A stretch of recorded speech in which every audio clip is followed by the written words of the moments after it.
अस्सलाम वालेकुम, welcome to sports sciences as physical education channel. आज हम पढ़ेंगे फंक्शन ऑफ ब्लड, जो कि आपको पढ़ाया जाएगा स्पोर्ट्स साइंसेस में। जो आपका सब्जेक्ट है एक्सरसाइज फिजियोलॉजी, उसमें पढ़ाया जाएगा आपको function of blood. Let's start the topic and let's start the video. तो अब हमारे पास जो है पहला पेज वो है फंक्शन ऑफ ब्लड, जिसमें यहाँ पे 3 फंक्शन बताए गए हैं ब्लड के। जिसमें first of all regulation of pH है। What is pH? पीएच एक स्केल है जो कि आपको बताता है एसिडिटी और बेसिडिटी के बारे में। अगर आपकी जो पीएच का स्केल है वो 7 से कम है आपकी बॉडी में, तो इट्स मीन कि आपकी बॉडी जा रही है एसिडिटी की तरफ। अगर वो 7 से ज़्यादा है तो इट्स मीन के बेसिडिटी की तरफ, यानी कि जो सोल्यूशन होता है उसका पीएच देखते हैं। रेगुलेशन ऑफ कॉर्पोरल टेम्परेचर, आपकी बॉडी का टेम्परेचर को ब्लड जो है वो ठीक रखता है। हाइड्रोलिक फंक्शन जो है उसमें काम करता है। इसमें ये होता है फंक्शन में कि ये जो हाइड्रोलिक फंक्शन है इसमें ये होता है कि बॉडी में जो हमारे फ्लूइड है, जहाँ फ्लूइड कम होता है वहाँ ज़्यादा फ्लूइड जाने शुरू हो जाता है। Any of the colorless or white cells in the blood that have a nucleus and cytoplasm, वो कह रहा है कि एक कलरलेस सा वाइट सेल्स होते हैं जो कलरलेस होते हैं ब्लड के अंदर, और वो उसके अंदर न्यूक्लियस होता है, साइटोप्लाज्म होता है उन वाइट सेल्स में, और वो हेल्प करते हैं protect the body from infection and disease through specialized neutrophils, lymphocytes and monocytes. कहता है ये हमारी बॉडी को प्रोटेक्ट करते हैं क्योंकि इनमें स्पेशलाइज्ड न्यूट्रोफिल्स होते हैं, लिम्फोसाइट्स होते हैं, मोनोसाइट्स होते हैं, also called leukocytes, white corpuscle. ठीक है, जो ल्यूकोसाइट है उनको वाइट कॉर्पसल भी कहते हैं। तो यहाँ पे उसने बताया है कि फंक्शन ऑफ ब्लड के बारे में। The next page is mitral valve and aortic valve. Mitral valve हमें पता है हमारी बॉडी, हमारे जो हार्ट है उसके 4 चैम्बर होते हैं, 2 ऊपर की जानिब 2 नीचे की जानिब।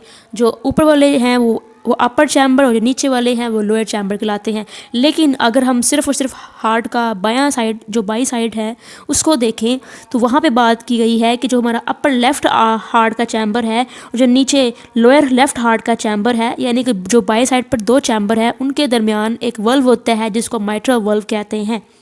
A healthy mitral valve keeps your body moving in the right direction। ये जो वल्व होते हैं इनका पर्पस होता है ब्लड के फ्लो को सही रखना, उनको वापस ना आने देना अगर वो ब्लड आगे चला गया है। इसीलिए a leaky valve does not close the way it should। जो एक लीक वल्व होता है वो सही से बंद नहीं होता जिस तरह उसको होना चाहिए, allowing some blood to flow backward into the left atrium. इसी वजह से अगर लीक वल्व होगा तो जो ब्लड है वापस जो लेफ्ट आर्टरियम है उसमें वापस आ जाएगा। लेफ्ट आर्टरियम मीन ऊपर वाला हार्ट का चैम्बर जो है वहाँ ब्लड वापस आ जाएगा बजाय के नीचे जाने के बजाय।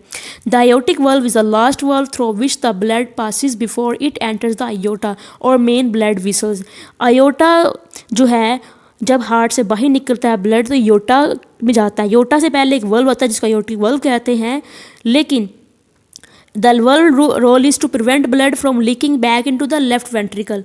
जो लेफ्ट वेंट्रिकल है वहाँ उसने वापस जो लेफ्ट वेंट्रिकल है जब ब्लड वहाँ से निकल जाता है तो वो वापस तो ये हो जाता है अयोटा में, तो अयोटा से आगे जाता है बाकी ब्लड विसल्स में। लेकिन अगर तो ये आयोटिक वल्व लीक होगा तो फिर ब्लड वापस आ जाएगा। इसी वजह से जो aorta after it has been ejected from the heart, ताकि ये वापस अयोटा में ना आ पाए। जब ये हार्ट से एक बार निकल गया तो इसको वापस नहीं आना चाहिए। This is the aortic valve function, कि उसने वापस नहीं आने देना ब्लड को अयोटा से वापस। तो ये दोनों के फंक्शन हैं। इसके बाद आता है एक्सरसाइज फिजियोलॉजी। एक्सरसाइज फिजियोलॉजी में बताया गया है कि मेटाबॉलिज्म जो है, जो बेसल मेटाबॉलिक रेट होता है, उसके ऊपर क्या असर पड़ता है जेनेटिक्स का, जेंडर का, एज का, वेट का या बॉडी सरफेस एरिया का। यहाँ पे कहता है कि जो जेंडर होता है, some people are born with faster metabolism, some with slower metabolism. उसके बाद gender, man have a greater muscle mass and lower body fat percentage. This means they have a higher basal metabolic rate. वो कहता है आदमियों में ज़्यादा तेज़ होता है क्योंकि उनका फैट परसेंटेज कम होती है। एज की बात करें, BMI reduce with age after 20 years it drops about 2% per decade. वो कहता है हर 20 साल के बाद ना हर 2% मेटाबॉलिक रेट जो है वो कम हो जाता है। ठीक है। Weight, the heavier your weight the higher your BMR। Example, the metabolic rate of obese women is 25% higher than the metabolic rate of thin women. वो कहता है जो पतली लड़की है उससे ज़्यादा उसका होता है, जो मोटा इंसान होगा उसके ज़्यादा है, 25% ज़्यादा होता है एक हेल्दी जो वुमेन होती है उसका। ठीक है, यहाँ पे वेट ज़्यादा होने से BMR ज़्यादा होता है, ये बताया गया। आगे है body surface area. This is the reflection of your height and weight. The greater your body surface area the higher your BMR। वो कहता है जितना आप बड़े हैं, चौड़े हैं, उतना आपका BMR ज़्यादा है। Tall thin people have higher BMR if you compare or a tall person with a short person of equal weight than if they both follow a diet calorie control to maintain the weight of the taller person. The shorter person may gain up to 15 pound in a year। वो कहता है अगर दोनों को जैसी खुराक दोगे तो जो छोटा बंदा है वो 15 पाउंड है साल में गेन कर लेगा, बिकॉज छोटे बंदे की इतनी कैलोरी नहीं चाहिए जितनी उसको दे रहे हैं। जो टॉल बंदा है उसको ज़्यादा कैलोरी चाहिए बनिस्बत छोटे इंसान के। तो यहाँ उसने बताया कि दोनों का जो बेसल मेटाबॉलिक रेट है उसमें डिफरेंस है। क्यों है? बिकॉज जो लंबा इंसान है उसको ज़्यादा चाहिए और एक छोटे बंदे को उतनी नहीं चाहिए। उसके बाद है एक्सरसाइज फिजियोलॉजी। एक्सरसाइज फिजियोलॉजी में बता रही हूँ मैं आपको कि जो कौन कौन से असरात पड़ते हैं जेनेटिक्स से या फैट परसेंटेज से। यहाँ बताया गया है कि एक्सटर्नल टेम्परेचर का क्या असर पड़ता है मेटाबॉलिक रेट पे। Temperature outside the body also affects basal metabolic rate. Exposure to cold temperature causes an increase in the BMR. So to increase the extra heat needed to maintain the body internal temperature। वो कहता है कि जो temperature external उसका बहुत असर पड़ता है हमारी बॉडी के मेटाबॉलिक रेट पे। बिकॉज अगर सर्दियाँ होती हैं तो ज़्यादा हमारी बॉडी को चाहिए एनर्जी ताकि बॉडी का टेम्परेचर मेंटेन रह सके जो बाहर टर्मिनल टेम्परेचर है उसके लिहाज से, इसलिए ज़्यादा चाहिए calorie.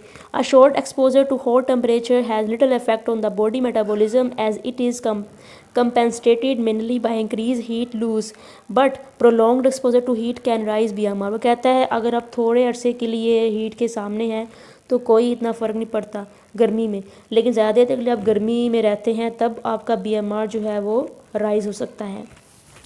ग्लैंड्स। थायरोक्सिन जो है इज़ अ की BMR। वो कहता है ये बहुत अहम हार्मोन है या ग्लैंड है हमारे BMR में। Regulator which speed up the metabolic activity of the body है, ये तेज़ करता है मेटाबॉलिक एक्टिविटी को।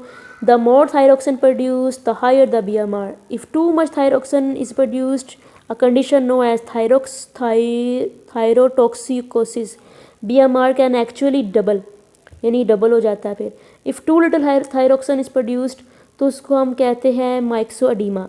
BMR may shrink to 30 to 40% of normal, like thyroxine, adrenaline also increase the BMR but not a lesser extent। वो कहता है कि ये जो थायरोक्सिन ग्लैंड है ये कितना असरअंदाज हो रहा है, अगर कम खारिज होगा तो इसको हम कहेंगे कि ये मैक्सोडीमा है। तो यहाँ पे उसके बाद है exercise. Physical exercise not only influence body weight by burning calorie is also help rise your BMR by building extra lean tissue। वो कहता है जो हम एक्सरसाइज करते हैं ये सिर्फ और सिर्फ हमारी बॉडी वेट पर अंदाज नहीं होती कैलोरी बर्न करने, बल्कि इसके अलावा हमारा BMR भी राइज करती है, हमारे टिश्यू को लीन बनाती है, फैट की परसेंटेज कम करती है। तो यहाँ उसने बताया है कि किस तरह से जो है हमारी बॉडी में ये चीज़ें असर करती हैं BMR में। Heart rate monitoring. An ECG को इलेक्ट्रोकार्डियोग्राम कहते हैं, ये मशीन होती है। Will show you what your heart rate looks like. बताती है कि आपका जो हार्ट रेट है वो कैसा है, वो थोड़ा है, ज़्यादा है, वो नॉर्मल है, वो क्या है। तो ये जो क्वेश्चन है इलेक्ट्रोकार्डियोग्राम, ये MCQs में आप लोगों को इसके चांसेस बहुत ज़्यादा होते हैं कि आपका टीचर बोलेगा आपसे कि व्हाट इज़ ECG, इसकी बताएं एब्रीवेशन। उसके बाद हम देख short term effect of exercise on the cardiovascular system. यहाँ बताया गया है कि oxygen and haemoglobin combine in form oxyhaemoglobin. ठीक है, मुझे ठीक नज़र नहीं आ रहा ये। तो यहाँ पे बताया गया है कि एक तो ऑक्सीजन और हेमोग्लोबिन मिलता है आपस में और वो एक्जीमो हेमोग्लोबिन बनाते हैं। इसके अलावा हार्ट रेट इंक्रीज़ होता है, ब्लड पंप ज़्यादा करता है ताकि वर्किंग मसल को जो है पहुँचाई जाए ऑक्सीजन। स्ट्रोक वॉल्यूम इंक्रीज़ हो जाता है। स्ट्रोक वॉल्यूम ये होता है कि लेफ़्ट वेंट्रिकल से जो ब्लड पंप होता है हर बीट पे उसको हम कहते हैं स्ट्रोक वॉल्यूम। इसके अलावा जो आपका जो डाइजेस्टिव सिस्टम है वो बाईपास हो जाता है तो रुक जाता है। इसके अलावा आपकी बॉडी में जो बाई प्रोडक्ट है वो बनती हैं, कुछ बाई प्रोडक्ट से स्किन से रिलीज़ हो जाती है, जैसे पसीना वगैरह। कार्डियक आउटपुट तेज़ हो जाता है, हार्ट बीट्स हार्डर हो जाती है, आर्टरीज जो होती हैं वाइडन हो जाती हैं तथा खुल जाती हैं। कार्डियक आउटपुट वही जो आपका ब्लड पंप होता है हार्ट से, उसको कार्डियक आउटपुट कहते हैं। तो यहाँ पे उसने जो है 1 2 3 4 5 6 7, 8, 9, 10 चीज़ें बताई हैं कि जो कि असरअंदाज जिनके ऊपर हमारी एक्सरसाइज होती है शॉर्ट टर्म के लिए। इसके बाद हम बात कर लेंगे कि हमारी बॉडी जो है, जब हम एक्सरसाइज करते जाते हैं तो हमारी बॉडी पर लॉन्ग टर्म अफेक्टेड क्या आते हैं। अब हम उसकी लिस्ट भी देख लेते हैं। लॉन्ग टर्म इफेक्ट में हमारा स्ट्रॉन्गर हार्ट हो जाता है, हमारा कॉर्नरी आर्टरी जो है उनका डिसीज़ जो होती है उसका रिस्क लोअर हो जाता है, हमारी बॉडी में फ़िज़िकल स्ट्रेस को कोप करने की सलाहियत बढ़ जाती है, हमारी बॉडी में ऑक्सीजन डिलीवर जो है टू द वर्किंग मसल वो बहुत अच्छे तरीके से होना शुरू हो जाता है, मोर इफेक्टिवली। इसके अलावा हमारा लोअर रेस्टिंग हार्ट रेट हो जाता है। Lower resting heart rate mean कि हमारी बॉडी का रेस्ट की हालत में जो हार्ट रेट है वो भी बहुत अच्छा हो जाता है, बिकॉज हमारी आर्टरीज़ में अब वो फैट वगैरह नहीं रही, तो हमारे हार्ट को कम मशक्क़त करनी पड़ती है ब्लड को फ्लो करने के लिए। लोअर एक्टिव हार्ट रेट हो जाता है। Recover from the stress of exercise quicker, हम जल्दी रिकवर हो जाते हैं। Reduce risk of heart disease है। और जो इंक्रीज़ जो है वेलोसिटी ऑफ ऑक्सीजन जो है वो ज़्यादा हो जाती है। एक्टिव हार्ट रेट होता है कि आप जब एक्टिव हैं तब भी आपका हार्ट जो है उससे ज़्यादा मशक्क़त नहीं करनी पड़ती ब्लड को फ्लो करने के लिए। इसकी जो एक्टिव हार्ट रेट है वो भी कम रहता है, हमारा हार्ट स्ट्रॉन्ग हो जाता है। आगे है tachycardia. Tachycardia is a resting heart rate of more than 100 beats per minute. अगर तो आपका resting heart rate is more than 100 per minute है, बीट्स पर मिनट, तो इसको इस कंडीशन को बोला जाता है कि ये टैकीकार्डिया है। ठीक है, तो इसके बाद जो है वो हम पढ़ेंगे कि जो दूसरी कंडीशन का नाम है बैकीकार्डिया, वो क्या चीज़ होती है। Bradycardia is defined as a heart rate of less than 60 beats per minute. जब बंदे का हार्ट रेट जो है वो 60 मिनट्स पर बीट से कम हो जाता है तो इस कंडीशन को बोलते हैं ब्रैडीकार्डिया। ठीक है, although it is seldom symptomatic of a problem until below 50 beats per minute. ये इतनी भी ख़तरनाक नहीं है, लेकिन जब तक आपका 50 बीट्स पर मिनट नहीं होता, ज़्यादा ख़तरनाक तब होता है जब 50 बीट्स पर मिनट। पहले हमने जो है पढ़ा था दूसरी जो है टैकीकार्डिया के बारे में, जहाँ पे 100 बीट्स ज़्यादा हों तो वो यहाँ पे जो है वो 50 बीट्स जो हैं वो जब हमारी आ जाती हैं पर मिनट के लिहाज से हार्ट की, तो ये ख़तरे की बात है और ये ऐसा नहीं होना चाहिए। लेकिन कुछ साइकिलिस्ट ऐसे होते हैं जिनकी कंडीशन ऐसी ही होती है, बिकॉज उनमें कार्डियोवास्कुलर फिटनेस बहुत ज़्यादा होती है। एक आम इंसान के लिए तो ये खतरे की बात है, लेकिन साइकिलिस्ट हैं उनके लिए नहीं। यहाँ पे acute cardiovascular response to exercise, यहाँ पे उसने बताया है कि हमारा कार्डियक आउटपुट मालूम करना है तो कैसे मालूम करेंगे। वो कह रहा है कि हमारा जो रेस्ट की हालत में कार्डियक आउटपुट होता है वो 4 से 6 लीटर पर मिनट होता है, यानी इतना ब्लड हमारे दिल जो है वो पंप करता है। आप कैसे मालूम कर सकते हैं इसको, आप 70 बीट्स पर मिनट अगर आपकी हार्ट बीट्स हैं तो आप इसको मल्टीप्लाई कर दें 80 मिलीलीटर ब्लड पर बीट, यानी अगर आपका हार्ट जो है वो 80 मिलीलीटर पर बीट के लिहाज से ब्लड जो है पंप करता है और 70 बीट्स आपकी हैं, तो फिर इसको मल्टीप्लाई करेंगे आपस में तो 5 से 6 लीटर पर मिनट के लिहाज से ब्लड जो है वो कार्डियक आउटपुट जो है वो सामने आ रहा है, जो आपका ब्लड पंप करता है। Cardiac output increase linearly with in the intensity of exercise. जैसे जैसे आप वर्जिश ज़्यादा करते हैं तो आपका कार्डियक आउटपुट जो है वो ज़्यादा हो जाता है उस लिहाज से। ठीक है जी, उसके बाद हमारा effect on stroke volume. Stroke volume increase because more blood is returning to heart. ठीक है, for exercise level up to 40 to 60% of a person's maximum capacity. वो कहता है अगर आप वर्जिश करते हैं तो आपका जो स्ट्रोक वॉल्यूम है वो इंक्रीज़ हो जाएगा क्योंकि ब्लड ज़्यादा आ रहा है हार्ट की जानिब, तो ये 40 से 60% हो सकता है इंक्रीज़। ये डिपेंड करता है कि आपके साइज़ का लेवल कितना है, तो ये पर्सन की मैक्सिमम कैपेसिटी के लिहाज से जो है ये इंक्रीज़ होता जाता है। Therefore maximum stroke volume occurs during सब मैक्सिमम वर्कआउट। इसलिए जो सबसे ज़्यादा जो स्ट्रोक वॉल्यूम इंक्रीज़ होता है वो तब होता है जब आपका वर्कआउट उस हिसाब से इंक्रीज़ हो जाता है। उसके बाद है increase in heart rate. The heart rate increase as exercise intensity increase जितना आपका वर्कआउट फास्ट होगा, इंटेंसिटी बढ़ती जाएगी, उतना हार्ट रेट बढ़ता जाएगा up to maximum heart rate value. This is called tachycardia. Even के इतना ज़्यादा हार्ट रेट है कि टैकीकार्डिया कहलाएगा, ठीक है, यानी कि 100 के भी ऊपर। Note remember your maximum heart rate is approximately 220 minus your age. अगर आपने अपना मैक्सिमम हार्ट रेट देखना है तो अपनी आप 220 में से माइनस करें अपनी एज को, तो आपके सामने जो मैक्सिमम हार्ट रेट है आपका वो आ जाएगा। तो मैक्सिमम हार्ट रेट पता चल गया आपको कैसे निकालते हैं। इसके बाद हमारे पास है effects of systolic blood pressure. Systolic क्या होता है? जब हमारी बॉडी जो है वो ब्लड पंप करती है, जब हमारी बीट, जब हमारा हार्ट धड़कता है, तो उस वक़्त हमारी आर्टरी में कितना प्रेशर होता है ब्लड का, वो प्रेशर कहलाता है सिस्टोलिक ब्लड प्रेशर। ये इंक्रीज़ करता है with increasing size intensity because of increase cardiac output, ठीक है। वर्जिश ज़्यादा इंटेंसिटी वाली करेंगे ये बढ़ जाएगा, ठीक है जी। तो इसके बाद for example at rest systolic blood pressure is 120 mmHg whilst during साइज इज़ मे रीच 180 mmHg, ठीक है। तो 120 जो है वो नॉर्मल, और अगर आप साइज़ बढ़ता है, अगर आपकी साइज़ बढ़ेगी तो ये 180 तक आ जाएगा, ठीक है जी। Effects of blood plasma volume, यानी कि जो एक्सरसाइज है उसका क्या असर पड़ता है हमारे ब्लड प्लाज्मा पर।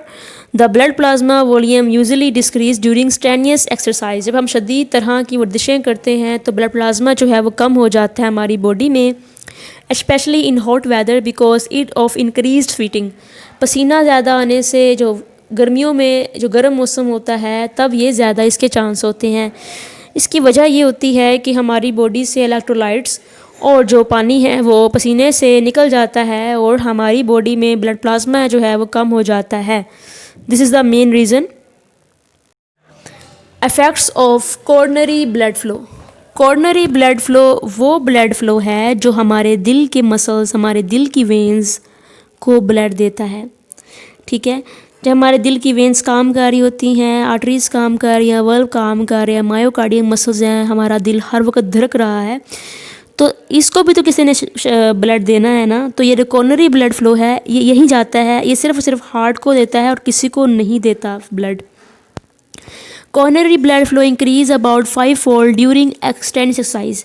5 गुना बढ़ जाता है ये वर्जिश के दौरान blood flow, coronary blood flow. In order to supply oxygen to meet the increase demand of the cardiac muscle है, ताकि जो अब डिमांड है कार्डिक मसल की वो ज़्यादा हो चुकी है, तो उस डिमांड को पूरा करने के लिए 5 गुना ज़्यादा 5-fold, ठीक है, ये हो जाता है इंक्रीज्ड जब हम वर्जिशें करते हैं बहुत ज़्यादा।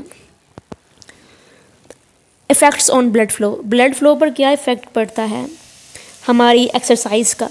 Blood flow to the working muscle and skin increase, ये भी ज़्यादा हो जाता है हमारे स्किन की जानी, हमारे मसल्स की जानी। ब्लड फ्लो वर्जिश करने के दौरान ऐसा इसलिए होता है बिकॉज कार्डिक आउटपुट ज़्यादा है, हमारे जो greater distribution of blood away from non working areas to active muscles, जो ब्लड है उसको नॉन वर्किंग एरिया से पकड़ कर जो हमारे वर्किंग मसल्स हैं उनकी तो ले जाया जाता है, क्योंकि उनको ज़्यादा ज़रूरत है ब्लड की बजाय उन मसल्स के जो काम ही नहीं कर रहे। अगर आप अपने दाएं हाथ से बॉलिंग करते हैं तो ज़ाहिर बात है कि जो दायां हाथ है उस तरफ ज़्यादा ब्लड का फ़्लो होगा बनिस्बत आपके बाएं हाथ से। उसके बाद हम नेक्स्ट देख लेते हैं। इसलिए वो कहता है कि जो 80 से 85% ब्लड फ्लो है वो जाता है हमारे वर्किंग मसल्स की जानिब because of the relaxation of precapillary sphincters हैं, ठीक है। ये जो प्री सेपलरी स्पिंस्टर्स होते हैं ये का काम ये होता है कि ये कैपिलरीज को बंद, जब यहाँ पे जिस मसल्स की जानिब ब्लड कम जाता है, ऑक्सीजन कम जाती है, ये फ़ौरन उसको बंद कर देते हैं ताकि ब्लड इधर आए ही ना। तो इसलिए हमारा जो ब्लड है जाता है ज़्यादा वर्किंग मसल की जानिब। उसके बाद blood flow to the kidney and the abdomen decrease, ठीक है। जो किडनी है और जो हमारे पेट के मसल्स हैं वहाँ भी कम जाता है blood because of the contraction of precapillary sphincters हैं, इनकी वजह से ये बंद हो जाते हैं, कॉन्ट्रैक्ट कर जाते हैं और ये कैपिलरीज को बंद कर देते हैं ताकि ब्लड आ ही ना पाए इस तरफ। इसके अलावा blood flow blood flow to the lungs increase as the right ventricle increase its activity during exercise। जब हमारा राइट वेंट्रिकल अपनी जो एक्टिविटीज़ हैं ड्यूरिंग एक्सरसाइज उनको फास्ट करता है तो जो ब्लड फ्लू है, हमारे ब्लड फ्लो है, वो हमारे लंग्स में इंक्रीज़ हो जाता है। ठीक है जी, तो ये है हमारा सारा का सारा फंक्शन ऑफ ब्लड के बारे में। और आपको MCQs आ सकते हैं, राइट एंड रॉन्ग जो हैं उनको सेलेक्ट करना है आपने कि गलत क्या है, सही क्या है, ट्रू फॉल्स आ सकते हैं। तो इस तरह आप अपने पेपर की तैयारी कर सकते हैं, लेकिन आपको अपना कॉन्सेप्ट क्लियर करना होगा अगर आप चाहते हैं कि आप एक्सरसाइज फिजियोलॉजी के में अच्छे मार्क्स ले सकें। Thanks for watching, please subscribe this channel ताकि मैं आप लोगों को और ज़्यादा जो है वो आप लोगों तक इन्फॉर्मेशन जो है वो पहुंचा सकूं, ताकि मेरी भी जो हौसला अफजाई है वो हो सके। I hope you understand. और अगर आप लोगों को कहीं कुछ समझ नहीं आया या if you need any information regarding sports sciences as physical education, you can comment। Okay जी, thank you so much again.